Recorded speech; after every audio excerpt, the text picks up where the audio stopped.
It's time for the truth. Britain has been in decline. Britain is in decline. That's also true. From 1970 to 2007, real wages went down by 1/3 every 10 years. Since then, they flatlined. At the turn of the millennium, the average Brit was earning more than twice as much as the average Pole. By 2031, we're on track to be poorer. Outside of London and the southeast, our economy is closer to Bulgaria's than to Germany's. Today, 18 to 30-year-olds are the first Britons to earn less than their parents. Jenrick, for whatever reason, has decided to quit the Conservatives and join Reform. We know that he needs to own his mistakes, right? But do you look at him and go, do you know, that Jenrick, he seems like an authentic guy. He seems like a stand-up guy, cares about this country and the community. Or, as he looked at the Conservatives and said, all right, I'm the favourite to become leader of a party that's dead. How do I stay in politics? How do I stay in politics? Well, if I join Reform, I'm instantly going to be a minister when they win, and I'm probably a good chance of being the next guy if when Nigel's done.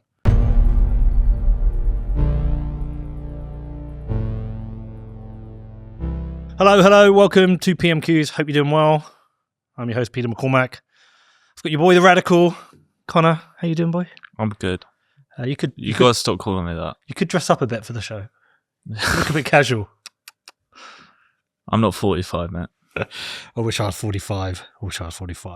All right, world of politics. Yesterday, the worst kept secret in Westminster, Robert Jenrick was actually kicked out of the Conservative Party by Kemi Badenoch, and then a few hours later had a press conference with Reform, and he has defected, and the deck chairs are getting rearranged again. And I don't know about you lot. I don't know about you, Connor. I'm just so tired of all this. It's so easy to just look at it and go, this is amazing, this is great for Reform, or this is terrible for the Conservatives. I just think it's like that. You sent me that tweet this morning from Rupert Lowe, and I'm like, just the whole thing needs to go. I don't want to sit there and... It's slimy. Well, yeah. It's slimy, snaky, everything's backhanders. It's the same people. There's no truth and honour. Yeah, I was watching it. And we're going to bring up the clip of his press conference because there was one really fascinating part of it for me. Is that he started on the money. It's a thing we talk about a lot. I care about. I'm not going to vote unless a party deals with debt. I'm not going to vote if a party doesn't deal with inflation. I'm bored of this merry-go-round of political parties who promise hope and change, and all we get is poorer and poorer. I'm not going to play this stupid game anymore. But yeah, John, let's do it. Let's start with the clip and then talk about the bullshit. So this is Jenrick's press conference with Reform, with Nigel. Well, good evening, ladies and gentlemen. Thank you, Nigel. It's time for the truth. Britain has been in decline. Britain is in decline. That's also true. From 1970 to 2007, real wages went down by 1/3 every 10 years. Since then, they flatlined. At the turn of the millennium, the average Brit was earning more than twice as much as the average Pole. By 2031, we're on track to be poorer. Outside of London and the southeast, our economy is closer to Bulgaria's than to Germany's. Today, 18 to 30-year-olds are the first Britons to earn less than their parents. Houses cost more here than in any other OECD country. We have the highest energy prices in the developed world. Our heavy industry has more than halved since 2003. Our service sector is exposed to AI. All right, we get the point wrong. So this is the only bit I like. Is that he came straight out and talked about the economics. Because I think everything else is a distraction. I do. Although I'd want to fact check that. Did he say from 1970 till 2010, real wages went down a third every decade? I cannot remember. I think he said that. I'm not sure if that's true.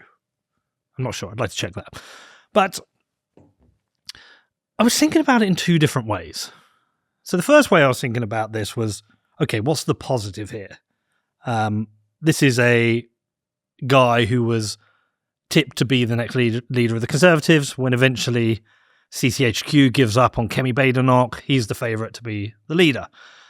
And so his defection to reform, essentially, I mean, this is terminal for the Conservative Party. They're finished. And so I was thinking about this is good for reform, some good front bench experience, a political operative who understands how Westminster works. But then I was also thinking, this is just the same people. The same people who keep joining reform, who fucked our country up. They're part of the problem. They are the establishment. And I just think, the whole thing's got to go.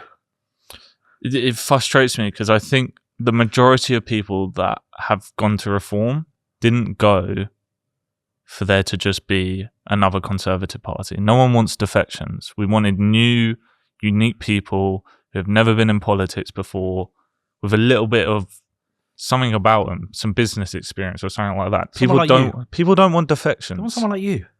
Like it's frustrating. Yeah. Very frustrating. So we had Simon Dixon in here. So the thing I was thinking about Con, normally me and Connor discuss these shows on the way. I was like, I'm not discussing this one. I want to talk fresh. So the thing I was thinking about with this one is, are we part of the problem? Yeah, how so? So with Simon Dixon, right, we talked about how there's this big financial machine that runs the world and all these people are just puppets and, it doesn't matter whether it's left v right. They want you arguing over narratives. And when you're arguing over narratives, you don't see over there that they're just quietly stealing all your money. And if we're just making a show on it, if we came out and said, do you know what, this is great for reform. I might even vote for reform now. Talking about the money, Con. Are we just part of the problem? Are we getting sucked in to just supporting the establishment, continue being the establishment? Because the thing about reform was that the big hope that was like they're anti-establishment. Nigel came out, was like, we don't want to be part of Europe. We had the Brexit vote. We got our sovereignty back. And now he's saying we don't want to be part of the ECHR. He was anti-establishment. But his party is starting to look more and more like the establishment. Totally. But I don't think we are part of the problem because the first thing we're saying is we're not buying it. But could we be part of the problem? Oh, 100%. You could easily be part of the problem. You could easily say this is the best thing reform could have done. They've literally nabbed the best thing the Conservatives have at a time when Conservatives are coming back a little bit and reform are dropping. But it's all bullshit. Let's be honest. Yeah, it's really bothering me. I was watching, you know what? Because it's all about narratives, right? Yeah. And they do a very good job of painting these beautiful narratives. And it's how do you not get brainwashed? Do you know what the other thing is? I don't want buyer's remorse. Trump is a perfect example, right? He absolutely crushed the last election, convinced people that he was going to drain the swamp again. He was going to deal with the government debt. Doge was going to find out all the corruption. Actually, way more work's been done on that by people like Nick Shirley, right? And now he's just out there picking fights globally. And look at the buyer's remorse on like the libertarians. Dave Smith, sorry to keep bringing Dave Smith up in the show, but he was one of those people. He was a bit pro-Trump. Well, yeah, because they had favours that needed to be done. Well, the libertarian favour for Ross Ulbricht, but also I think he believed he was going to drain the swamp. He was actually also for a libertarian, it will always be the best of the worst options because their ideal scenario is neither party gets in. Yeah, but the point is, it's like that thing you sent me this morning. Do you want to pick the best of the worst options? I don't want to pick the best of the worst option. Yeah, but that will always be the libertarian viewpoint. No, I think the libertarian viewpoint is like, fuck that, I hate the government, I'm not going to vote for you. I'm anti-government, I'm not voting. Some of them came over But then you don't get any leeway within decision making. Sure, but libertarians... So they kind of have to play the game a little bit. That's what Angela McArdle said. They will play the game if there is a benefit, if they can make change. But the point is, I think Dave Smith has got kind of buyer's remorse now because he's out there, he's like slagging off Trump and rightly criticizing all his failures. And it seems like he wants to go to war with everyone and the posturing with Greenland and Iran and Venezuela. I think Dave has buyer's remorse. I think we're so fundamentally broken in this country. I think the politics is so fundamentally broken that if I said, you know what? Well, reform is the best of the worst options. They're talking about the economics. They're talking about fixing cultural issues in the country. They're talking about the size of the government. It sounds like something that I want, but I don't think with reform you are voting for anything but decay. I think the only thing you're voting for is the pace of decay and who they point the decay at. Yeah. Right? And it's like Green with Polanski. I think he accelerates the decay and he points the decay at the upper middle class because the rich will leave under Polanski because no one wants communism. But I think under reform, I can't see a world where they deal with the economics in a way that we no longer are running deficits. So they will still borrow. We still have massive debt. We will still have massive inflation. There's nothing they have said to me that said, oh, you should vote for me. So if anything, I can say something that really piss them people off. If I didn't hear a proper sound policy from reform, which was about dealing with the economic policy in a way which gets rid of inflation, which gets rid of the debt, I'd rather Polanski won. This is what I say. Accelerate it. Yeah. Yeah, because you're an accelerationist. Well, it will wake enough people up. I don't think we've ever had more people realise what a shit show it all kind of is than under this past 2 years with this Labour government. It's pissed people off to the point where they are getting to that stage where it's like, I don't want to be part of this. Do you think this might come up with your boys tonight? Connor's out with the boys tonight. Do you think it might come up? No. Can you just test the waters a little bit? Just do some market research. No, they don't care. You're not going to be like, boys, I need to talk to you about inflation. No, I'm the 50-year-old of the group. Yeah, I'm just like, I'm not getting sucked in. I'm not getting sucked into this. I don't want buyer's remorse. I haven't voted in the last 3 elections. I'm not voting this election. And anyone who listens and comments like, oh, well, if you don't vote, that's a disgrace because people fought for your vote. Or if you don't vote, then the other people, I don't care who gets in anymore. Like, it's not like any party has done anything to make actually, it's bullshit. That's the thing about this. They actually do make my life better. Now I'm an asset holder. But I don't want my life better at the cost of everyone else, right? I want your life better. Okay, so if not one of these parties has done anything to improve the world to which you came into and now you're a young adult in, I don't want it. Fuck that. I'm not doing it. And it makes me But then I just come to, cool, now what? So you don't want to vote, what then? Well, you know what I think. I think I want a party to come out with a policy of reforms on the economics of our country, whereby it is pro-growth, pro-business, pro-entrepreneur, and not just say it, like show me the policies. What are the things you're actually going to change? What are the things you are going to do as a party to make change? And how are you going to hold... I think the most important thing is, if you've got the balls to do it, you're going to come out and say you're going to do it, how are you going to hold yourself accountable? We've just had a Labour Party that came out and said no tax rises on working people. We've had 2 budgets and we've had 2 tax rises on working people. So how are you going to hold yourself accountable to the mandate? Because if I voted for you and you come out and you say, well, we're going to be pro-business and we're going to strip back bureaucracy. Okay, what are you stripping back? And we're going to be pro-investment. Okay, what are you going to do to drive investment in the country? And we're going to be pro-entrepreneur. Okay, what benefits does the entrepreneur get? Tell me. And if you fail, how are we holding you accountable? And how are you going to do that without borrowing loads of money, driving up inflation again, making everyone poor? How are you going to do it? Tell me. Oh, please tell me. For the love of God, tell me, because I am not giving you my vote. What's this? So this is on the Reform website. This is some of their policies. Government spending needs major reform. Critical reform needed in first 100 days. Bank of England must stop paying interest to commercial banks on QE reserves. That'll save 35 billion. I don't know what the implication of that would be. And I will just add, they have come out and said there will be zero tax cuts until the economy is stable, which is positive. No, I want tax cuts now. Yeah, but if you do tax cuts before you save, that's when the markets go all shifty. Just do it at the same time. But you need to save first. I think they're being sensible with that. Okay. Every department must slash wasteful spending, cut bureaucracy, improve efficiency, and negotiate better value procurement without touching frontline services. This will save 50 billion a year. Brexit bonus, cut unnecessary regulations, cut foreign aid by 50%, collect billions in unpaid tax. Okay, tell me how you're going to do it. Tell me. These are just promises.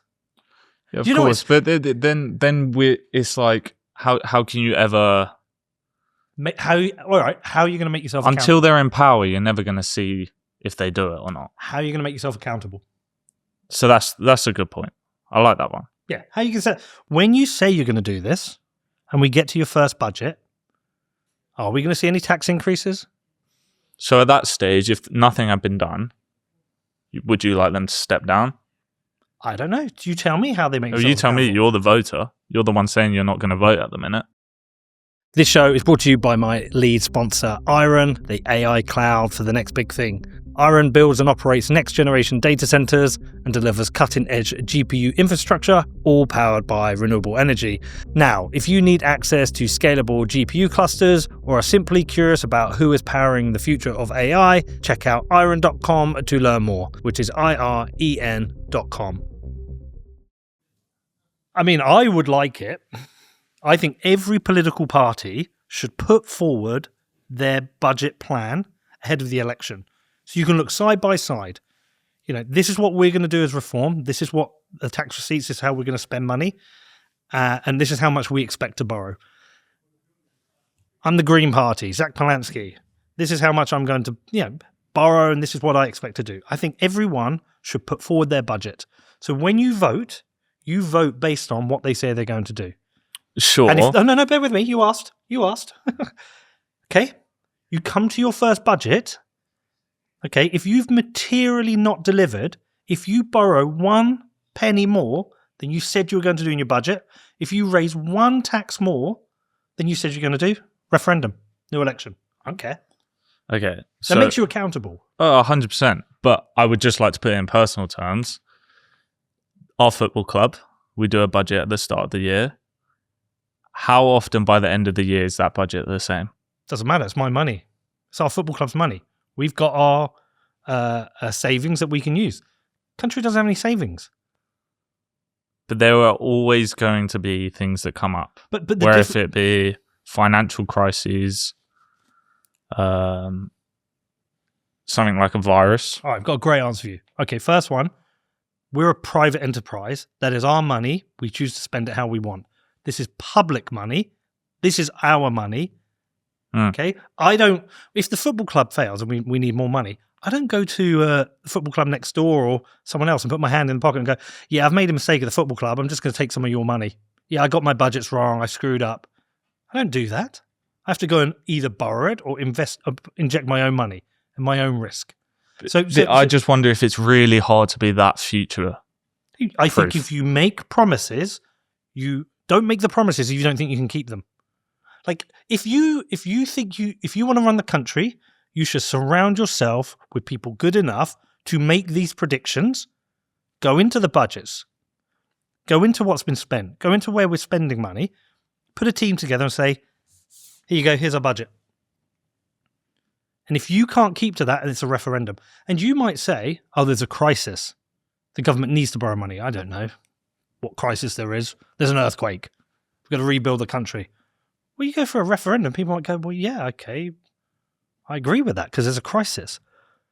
We don't have a crisis at the moment beyond the state itself, knowing that when they get in power, they've got 3 levers to retain power, which is creation of money, infringing on our civil liberties, and regulation. And what happens under every government? They create more money, they infringe on our civil liberties, and they create more red tape.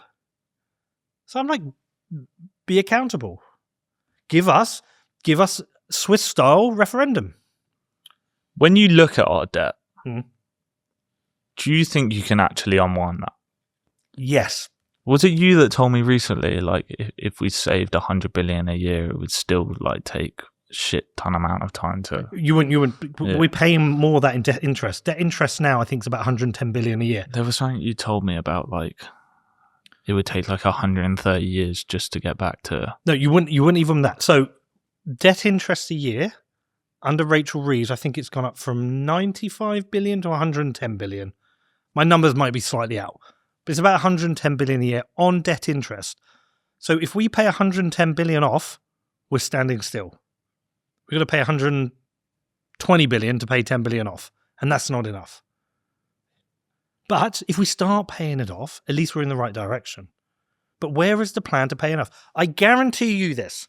I would be willing to make you a bet right now. Debt will increase under Reform government. Well, it will increase under any government. But yes, Reform just slightly less.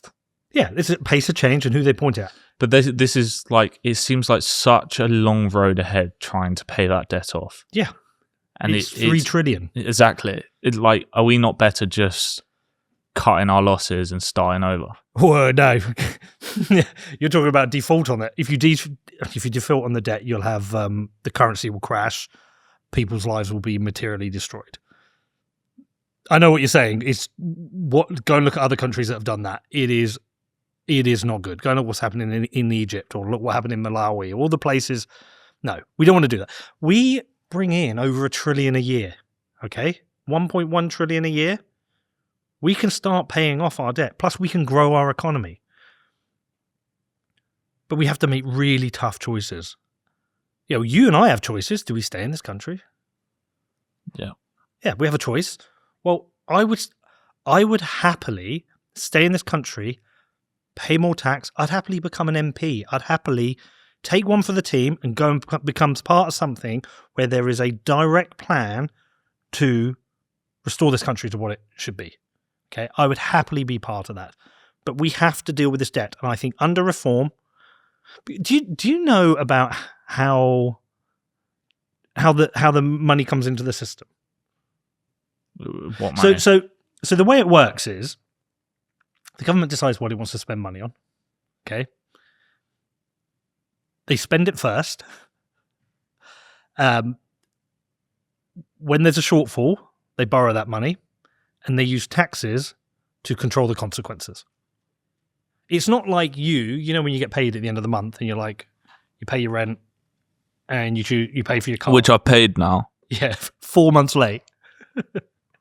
And do you still owe your sister some money? Yeah, I know about that. You borrowed off your sister to pay your rent. I'm only allowed to take a certain amount out of the machine each day. Is she charging you interest? Is she fuck? You didn't know I knew that, did you? But you get paid, you pay your rent, you pay your car, and then you've got left and you choose either to save some or spend everything you've got, right? Yeah. Well, imagine it was this way. Imagine at the start of the month, you just decided all the stuff you wanted to do, and you get to the end of the month, I haven't got enough. You just go and take it out of somebody else's pocket. Yeah. That's the way the government works, right? Yeah, Okay. I'd get chucked in prison for that. Yeah. We get chucked in prison if we don't give them our money. And we've become their piggy bank. And that's the point, is they spend first. They always overspend because they can never afford all the things they want to do. And so then they go to the Bank of England, say, we'd like to borrow some more money, please. It just goes on that big never-ending debt pile. And then they just use, the way taxes work is, yes, it's really to deal with consequences and control inflation. That's what it's there for. And so I guarantee that reform will borrow money. They're not going to come and go, right, day one, we only spend what we got. They're going to spend money. They're going to have to spend money to do the things they want to do. And I don't want to become part of that, because if that's the case, which it will be, what does it mean we're going to get? We're going to get more debt, more inflation, and we're going to be poorer. That's why I think whoever you vote for now, you're voting for poorer. Yes, but we have to be honest about the fact is, if we started paying off the debt, it will be a rough few years. Yeah, okay. And that's a lot easier for someone in your position, let's say, than someone in the lower class who's just getting by. So they've got a voting incentive here. Sure. A dilemma. And I don't think they would rather... It's a tough option to go, fine, the next 10 years are going to be shit, but it's for the future. I don't think people think like that. Think about it like wartime footing, where young people had to go off to war to fight for a country, and they just did. Selfless, not knowing they were coming back. I think like that. I think this is kind of wartime mentality, that as a nation, we have to accept that if we continue to keep growing the debt, things are not going to get better. They haven't for decades, and they're not going to get better. The trajectory of this country is very clear. It's very obvious. 45 millionaires are leaving a day. Smart, bright young people are leaving. Everyone's fighting. Companies are closing down everywhere. Taxes are going up. Services are not materially improving. Most of them are getting worse. Like every single measure of this country is pretty much going to shit. And so, do we just want that slow death by 1,000 cuts, or do we want to go, no, I'm so done with this. We as a country, we come together and we accept that debt is evil in this scenario. It's like chains around the neck of this country. If we don't deal with this, it's going to get worse, so let's deal with it. And we're all in it together. Tax me more, tax you more. We have to lose some public services, but we start paying off the debt. We start investing in people, we start investing in the country, and we start growing it. Yeah. I just think we've lost a bit of that selflessness in society. I said it even coming up here, right? I think we've lost a bit of class. A bit of that, like, British, honour. I'm proud of you to say that. So it's a big ask to ask the public to go back to that way. It might not even be possible. It might not be possible because of... It's like that put that Chamath clip up. Let people see that. There's about 150 people that run the world. Anybody who wants to go into politics, they're all fucking puppets. Okay? There are 150, and they're all men, that run the world. Period. Full stop.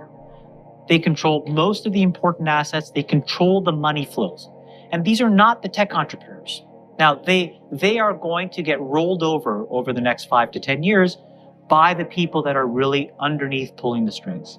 And when you get behind the curtain and see how that world works, what you realize is it is unfairly set up for them and their progeny. First order of business is, I want to break through and be at that table. That's the first order of business. And the way that I do that is by proving that I can do what they do as well as they do it. And then do it better than how they do it. Because at the end of the day, they are commercial fucking animals. And they'll open the door out of curiosity, and they'll let me stay because I add value. And then once I'm there, I can open the door for other people who can try to do the same thing. So my entire goal now is to be in a position to aggregate enough of the capital of the world to then reallocate it against my worldview. And I'm... Good music. Yeah. But it's quite interesting, really, because he's basically saying, I've seen behind the veil. I've seen how the world works. There's 150 guys who run the world. It's all the asset managers, right? It's the asset managers. They run the world. All the politicians are puppets, and they're going to do as we say. So if that's true, even reform are just puppets. Yeah. It's also like quite scary. It's like, I want to be one of those guys. I want to be one of the 150 people who run the world. kind of weird. And so then I think completely differently, Connor. Like, what are we even doing? If there's 150 people who run the world like this, well, we can't change any of this. They're going to do what they're going to do anyway, right? If those 150 people run the world, it doesn't matter if it's Polanski or Nigel Farage, because they're going to say, well, your country needs capital. We've got the capital. These are the conditions under which we put the capital in your country. So this is all just theatre. Of course. Yeah. So, like, why are we even bothering? But then this is black pill, white pill. Yeah, but is the... Yeah. You're going, like, I can easily just go, yeah, what's the point of any of this? I'm not going to make any minute difference to the way the world runs at all. But that's a miserable outlook. No, I think it's more positive than that. Like, think of it as a game. There's a board in front of us. Do you remember when we played Monopoly Socialism? Yeah. Yeah, so Monopoly Socialism, we bought a version of Monopoly, which was Monopoly Socialism. And no one could win. No one could win. It's so fucking fucked. Like, whenever we play Monopoly, I usually win, but you cheat. I cheat. I steal from the bank, even when they were kids, and I would still cheat now. But I bought Monopoly Socialism. Classic rich guy stealing from the banks.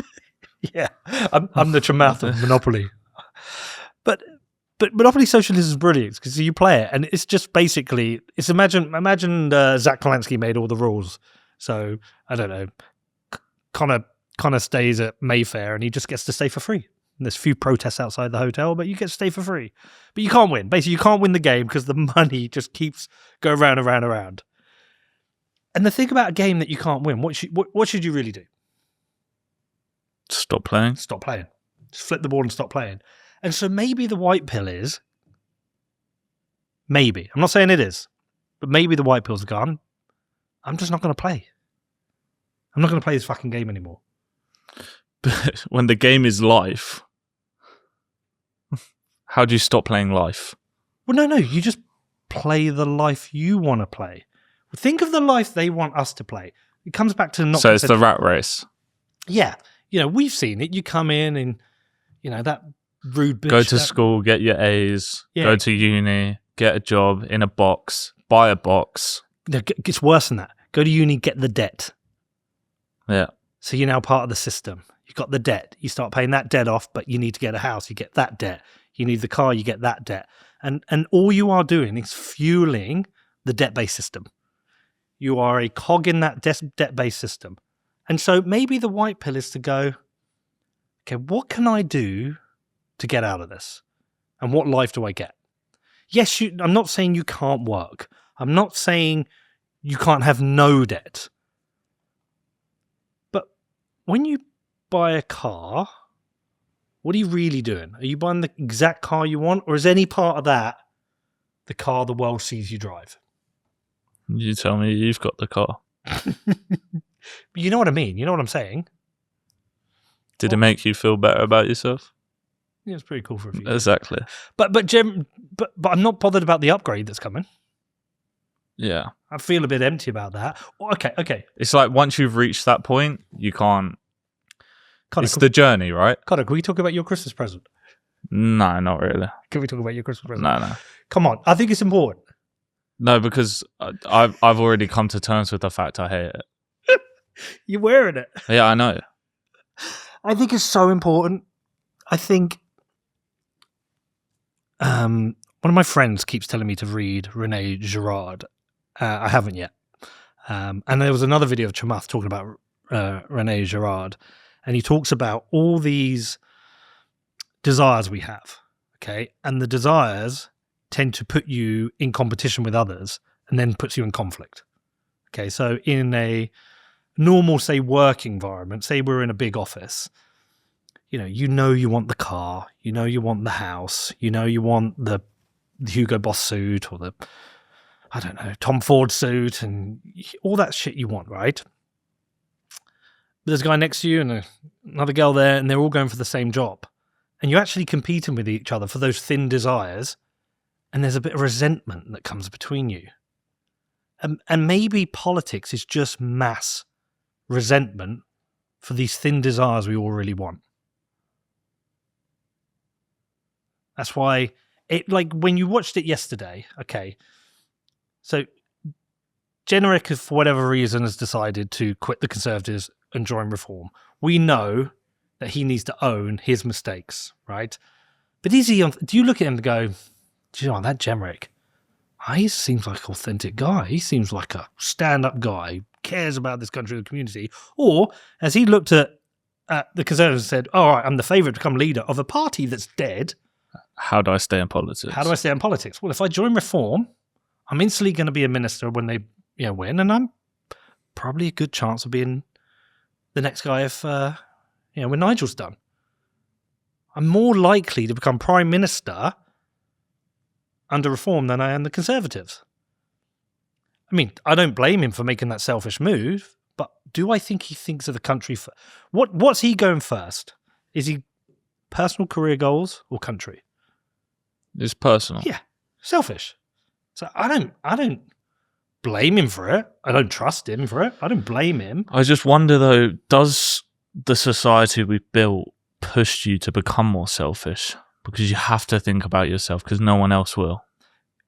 We should be selfish. No, I agree we should be selfish in what we want out of life. I'm on about our thin desires. They're a separate thing.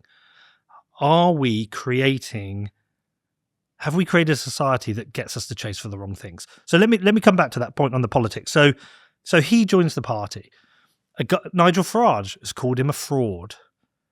Yeah, Zia's been slagging him off. But now he's available, well, we can forget about that. Buddy. Well, what's their objective? Well, they don't want to have to do a coalition with the Conservatives. I mean, they've literally just speared the Conservatives yesterday. Conservatives are done. And it's like literally I think there's one world that could save the Conservatives, and that is if they went cap in hand to Rupert Lowe and said, please come and become our leader. I think that would be a real problem for Reform. That would be a real threat, because I know if Rupert ever did it, he would go and say, yeah, I'll be leader. Right, CCHQ, fuck off. All you liberals have been in the party for ages, fuck off. And he would go and completely restore the party, rebuild the party from scratch. But I don't think that's going to happen. So Conservatives are gone. But all these people yesterday, did you watch the press conference with the questions? From the Robert Jenrick, you the other day said you would never ever join Reform, and now you've just joined them. It's like, what do you think he's going to say when you ask him a question while he's still in the Conservatives? Will you ever join Reform? He's going, yeah, actually, I'm thinking about it. I'm actually having a chat with Nigel about it. Of course, fucking not. The questions are so dumb. But then you also said maybe you should have just said yeah. Well, because you're asking for honesty. So, but that flips to the other point where I'm starting to say is like, you've got to flip the board. Like if I did politics, how long would I last in a party? Oh, you should be whipped to shit in day one. Yeah. And yeah, Pete, this is the party. I disagree with it. Well, it's the party lines. Fuck you. I'm not saying that. So I wouldn't survive in politics because of that. Because it's in party politics. In party politics, because it's a dirty business. So on this podcast, you are definitely hearing me talk about Bitcoin a lot. Well, why? We live in a really strange time with governments driving inflation with their reckless spending and endless money printing. There is a way out of this. There is a way to protect your money, and that is by stacking Bitcoin. I've made loads of shows about Bitcoin. You can go and research this. You can go and read the books. But the truth is, it is the hardest money ever created. If you are interested in protecting your financial future, it's time for you to get on the Bitcoin train. I've been stacking Bitcoin personally and through my businesses since 2017. It's protected me, it's secured my family's future, and it also strengthens all of my businesses. So if you want to start stacking Bitcoin, where do you do it? Well, for me, it's with Gemini. They're a fully licensed, full reserve exchange and custodian, so they give you a secure way for you to buy and own your Bitcoin. There's no risks and no funny business. So if you're serious about stacking Bitcoin the right way, head over to Gemini.com, which is GEMINI.com.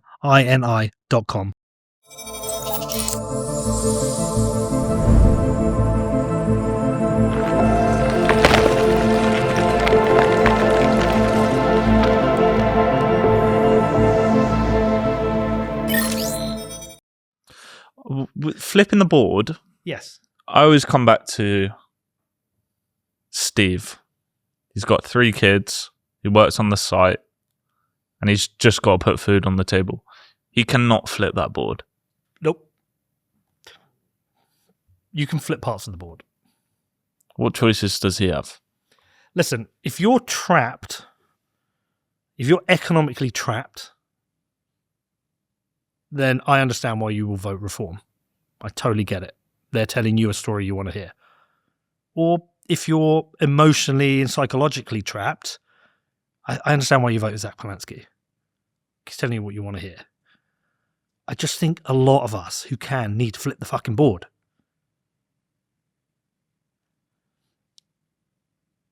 When I think about us flipping the board and not playing, it's not like we don't make the show.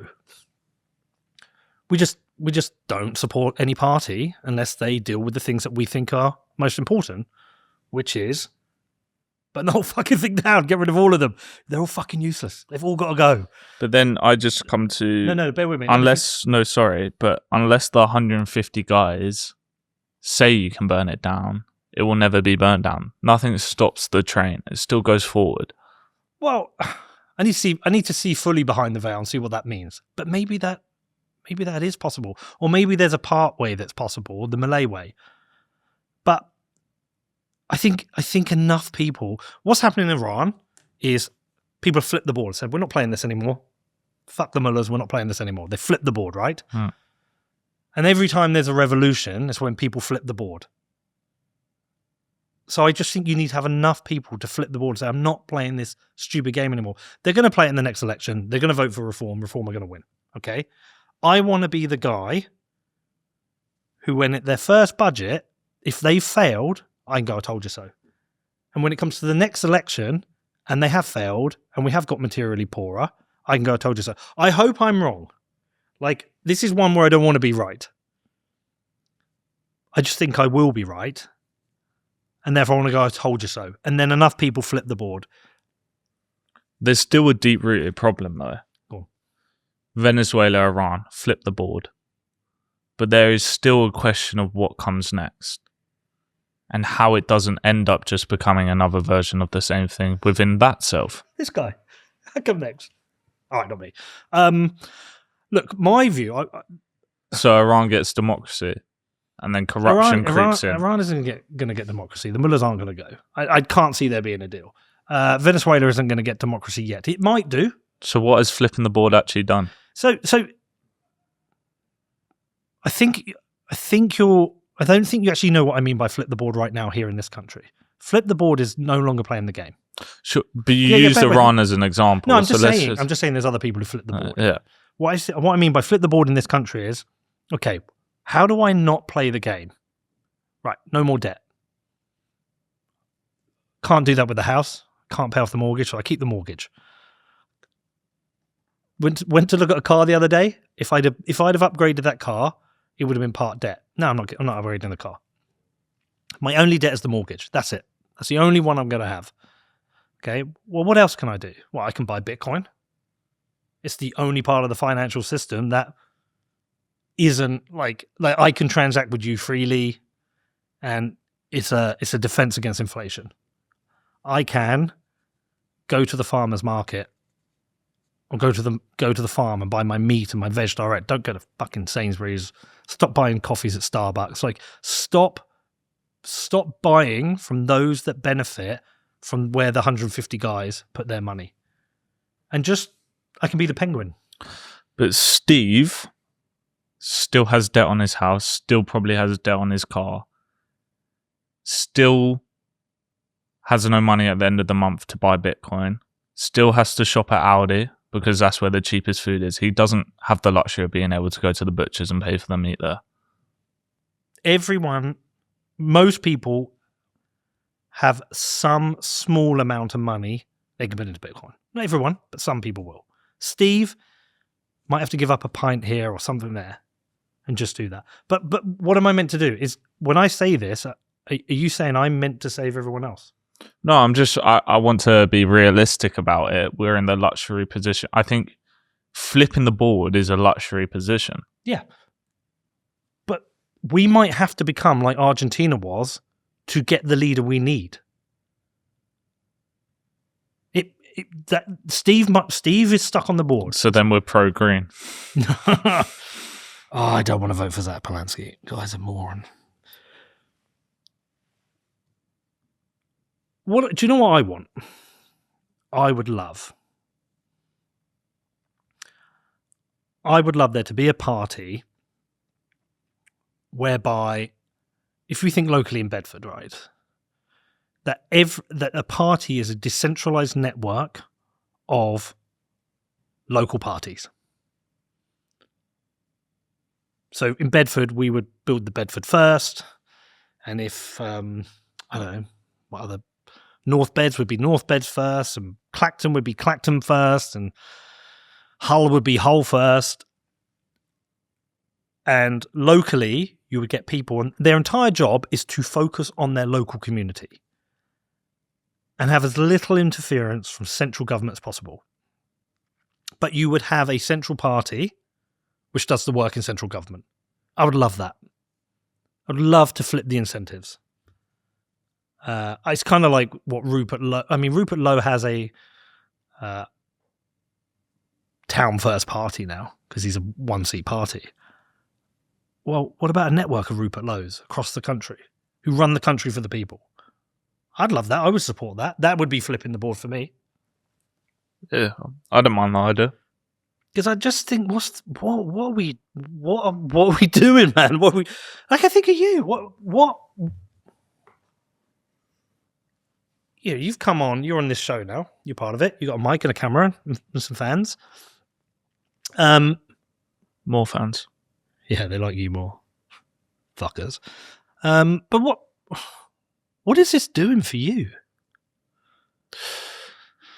I don't know.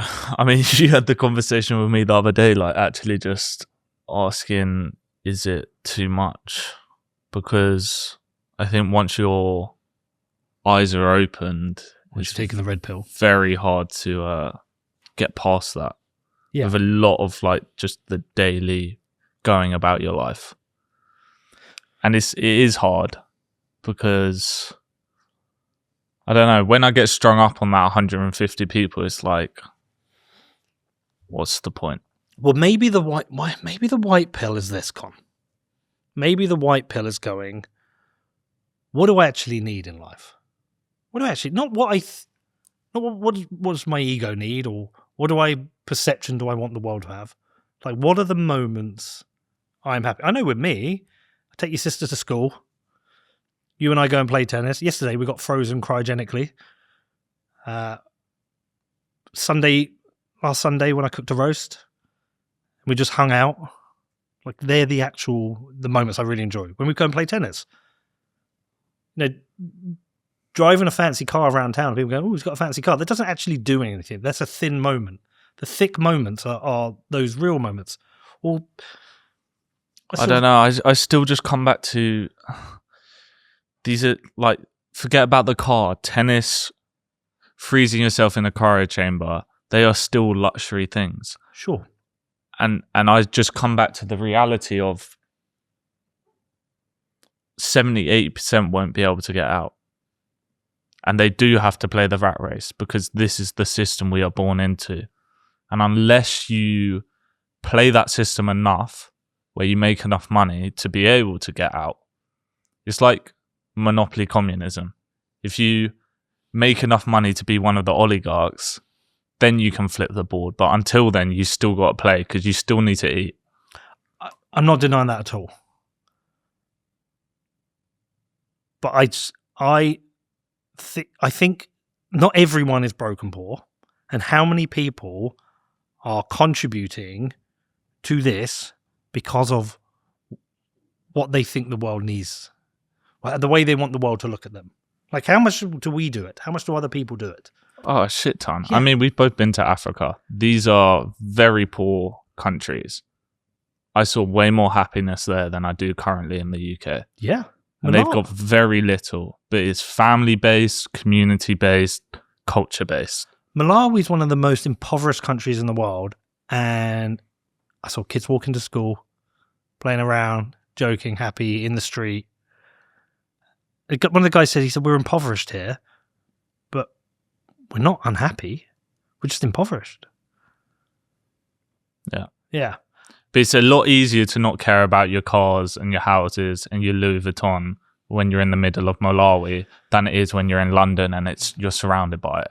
Your social status is graded on it. Yeah, but it's that thin desire. Like, if we were thinking about this show, like, what's the best job we can do? It's not supporting a political party and saying, oh, if you vote for reform, things are going to change. Is it, I don't know, finding people who've found a pursuit for happiness and sharing their stories? Is it showing people the optionality to exit the system that they can if they want and how they afford it? I think about it a lot. I think about the penguin. Think about the penguin. Should we show the penguin? Should we show Kurt the penguin? You know the penguin. The Werner Herzog, the penguin. Go on, play it. But one of them caught our eye, the one in the center. He would neither go towards the feeding grounds at the edge of the ice, nor return to the colony. Shortly afterwards, we saw him heading straight towards the mountains, some 70 kilometers away. Dr. Ainley explained that even if he caught him and brought him back to the colony, he would immediately head right back for the mountains. But why?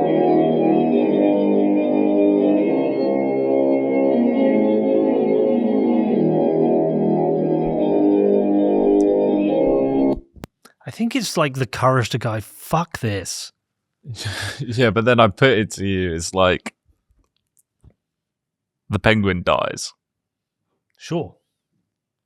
And it's one of my favorite films ever. You linked it to Into the Wild. Yeah, Into the Wild. One of my favorite films ever. He rejects society, goes, fuck this, and just leaves. He flips the board big time. But the world that has been created,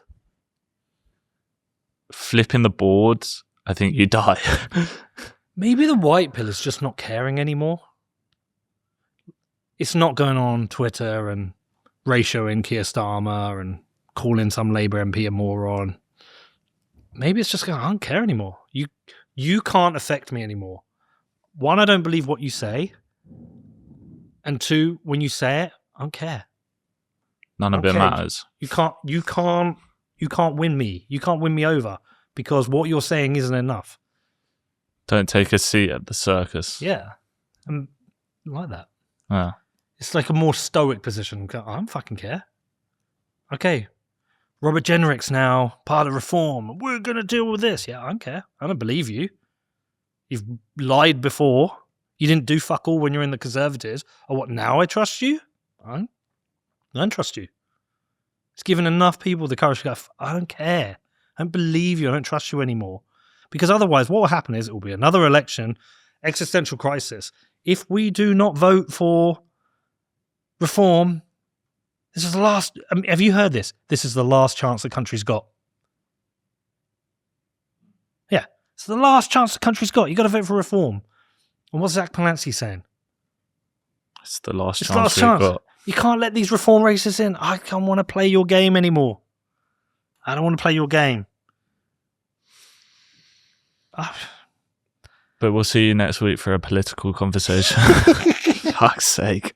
Yeah, but like, I always talk about Dave Smith. Sorry, Dave. I doubt you're listening, actually. But he just says it how it is. He just says it how it is.